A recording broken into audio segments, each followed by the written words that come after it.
ప్రభు వస్తున్నాడు అనేటువంటి కేక వినపడింది. 10 మంది రెడీ అయిపోయారు. 10 మంది పురుషులు అనుకుందాం ఫర్ ఎగ్జాంపుల్. బిగిల్ సౌండ్ వినపడింది. అబ్బాయి మీ అందరు డ్యూటీకి రండి అయ్యా అని చెప్పి సౌండ్ వినపడింది. 10 మంది రెడీ అయ్యారు. కొందరి దగ్గర కొన్ని వస్తువులే లేవు. చూశాడు, వెయిట్ చేశాడు కొంతసేపు, వస్తారేమో సమయం అయిపోయింది. రెడీగా ఉన్నటువంటి వాడితో పెళ్లి కుమారుడు లోపలికి వెళ్ళిపోయాడు. తలుపేసేశారు.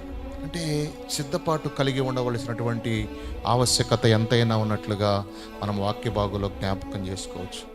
పిలువబడినటువంటి వారు అనేకులు, కానీ ఏర్పరచబడినటువంటి వారు ఎంత భయంకరమైనటువంటి పరిస్థితి. ప్రియ సహోదరి సహోదరులారా, ఏర్పాటు చేయబడినటువంటి వ్యక్తిగా పరలోకాన్ని నిలువరమైనటువంటి పట్టణం కాదు, కానీ ఉండబోయేటటువంటి పట్టణములో మనము నివాసము చేయటానికి మనము ఏర్పాటు చేయబడ్డామన్న విషయాన్ని మనము జ్ఞాపకం చేసుకోవాలి.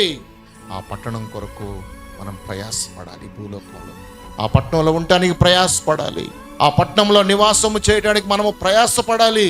దానిని సాధించుకునేంత వరకు కూడా మనము వెనుకాడకుండా ముందుకెళ్ళే బిడలుగా ఉండాలని దేవుని యొక్క వాక్కులు మనం జ్ఞాపకం చేసుకుంటూ ఉన్నాం.